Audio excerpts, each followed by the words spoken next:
Narito na ang mga nakakatakot na video na nakunan ng kamera.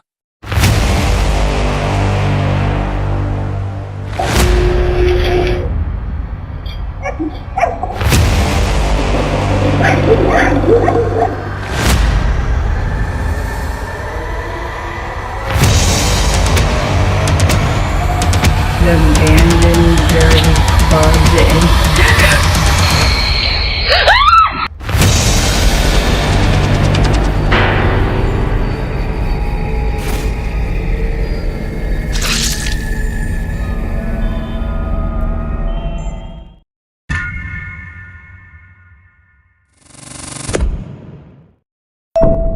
Ang video na ito ay kuha mula sa isang home security camera kung saan makikita ang isang babaeng nagngangalang Felicia na naglalaro lang kasama ang kanyang aso sa likod ng kanilang bahay bandang hating gabi.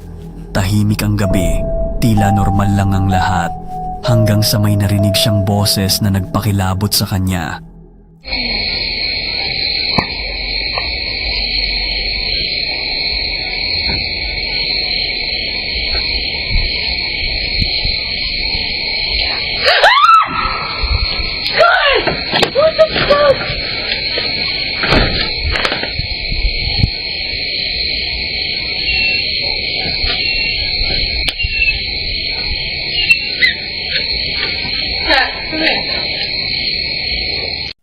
Bigla na lamang may boses na narinig sa background, isang malamig at nakakakilabot na tinig na nagsabing, "Get out!" Agad na napatigil si Felicia. Hindi niya alam kung saan nanggaling ang boses. Wala namang ibang tao sa paligid. Pero ang mas nakakakilabot pa rito, habang naririnig ang boses, biglang gumalaw ang kurtina sa gilid na parang may dumaan o dumampi dito. Pero pagkatapos ng boses, tumigil ulit ito sa paggalaw na tila walang hangin. Sa sobrang gulat at takot, pumasok agad si Felicia sa loob ng bahay. Ayon sa kanya, hindi pa siya nakakaramdam o nakaranas ng kahit anong paranormal na pangyayari noon. Hindi niya rin alam kung ano nga ba talaga ang narinig niya. Isa lang ang malinaw, may kakaibang nangyari noong gabing iyon. What the fuck?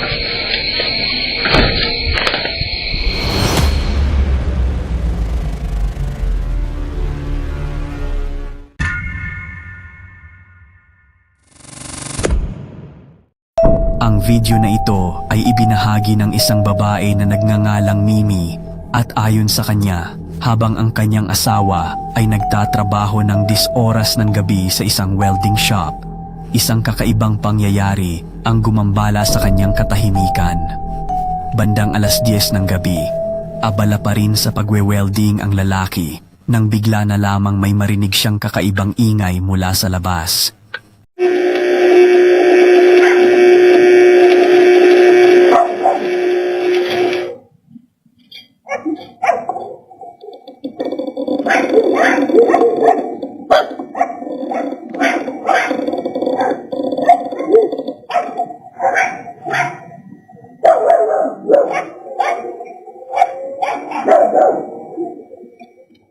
Isang malalim na ugong o rattle ang narinig. At kasabay nito, bumukas ang gate sa labas ng shop. Sa unang tingin, iisipin mong hangin lang ito.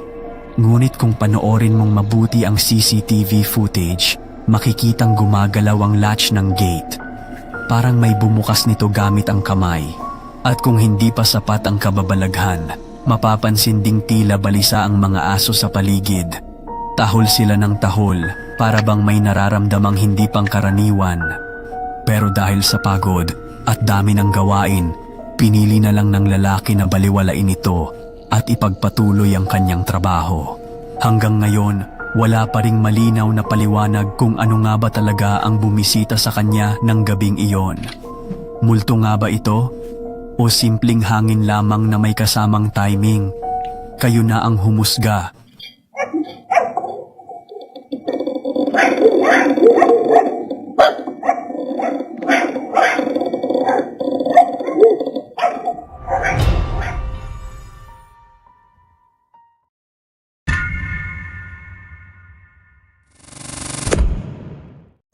So everybody wants to see what's behind the door, so I'm back and I'm gonna show you what's finally behind this door, okay? Sa video namang ito, isang nurse na nagngangalang Cheyenne ang nagbahagi ng isang nakakakilabot na karanasan mula sa ospital na kanyang pinagtatrabahuhan.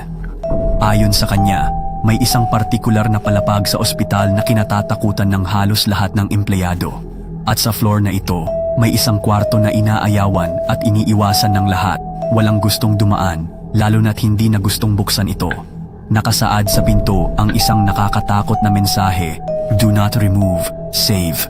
Pero nang tanungin ni Cheyenne ang ibang staff, wala ni isa ang may ideya kung ano ang ibig sabihin nito. Sa kabila ng babala, pinilit ni Cheyenne na buksan ang pinto.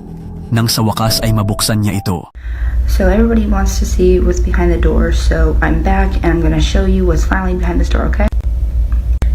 Alright, so one more time, this is everything that's wrote on the door, behind this door in this hospital, and it's been unlocked, so I'm gonna go inside. Dude, I'm so scared, I don't even want to open it.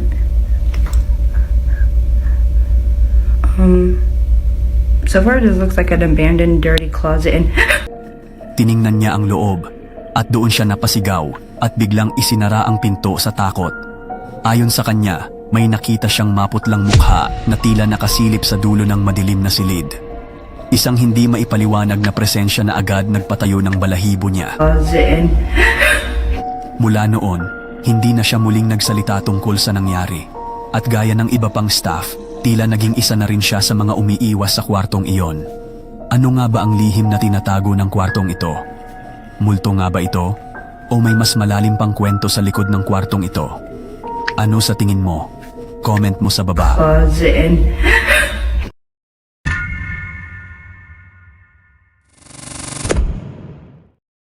Alas 3 ng madaling araw, oras na kadalasang iniiwasan ng marami.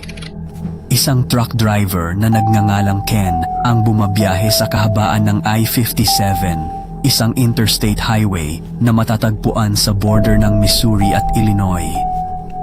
Habang tahimik siyang nagmamaneho sa gitna ng dilim, may isang bagay na pumukaw sa kanyang mata mula sa gilid ng kalsada. She can go meet up with him and see if she can get him to confess.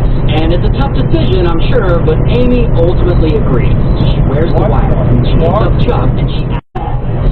And it's a tough decision, I'm sure. Isang nakakapangilabot na anino na gumagapang sa kanyang paningin. Hindi niya ito maintindihan.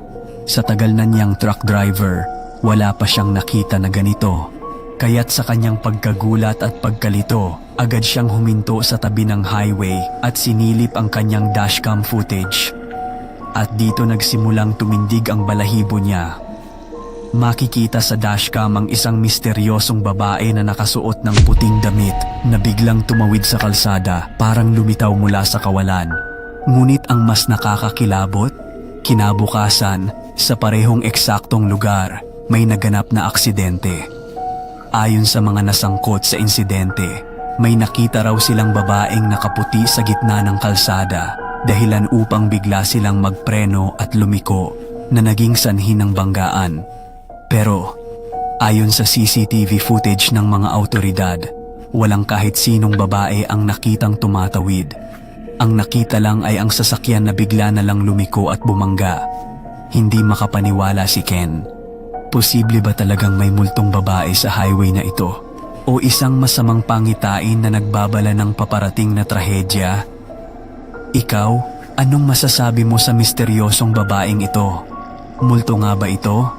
O isang malagim na paalala na may mga bagay pa ring hindi natin kayang ipaliwanag? Comment mo sa baba.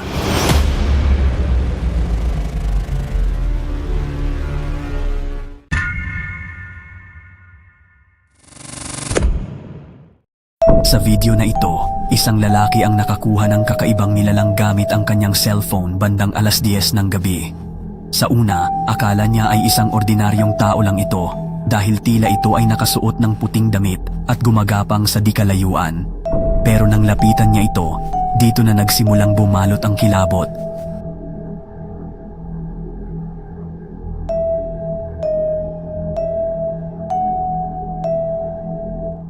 Isang nilalang na may nakakapanindig balahibong mukha ang tumambad sa kanya. Hindi na ito mukhang tao. Maputla, nakakatakot ang mukha at tila nakatingin diretso sa kanya. Agad siyang umatras, nanginginig sa takot. Sa kasamaang palad, dahil sa limitadong konteksto ng video, hindi malinaw kung ano ang nangyari pagkatapos, kung tumakbo ba siya o may mas nakakatakot pang sumunod. Ngayon, maraming nanonood ang nagtatanong, totoo nga kaya ito? Isa bang multo o isang prank lang? O baka naman, may mga nilalang sa paligid natin na ayaw lang nating makita? Ano sa tingin nyo? Comment nyo sa baba.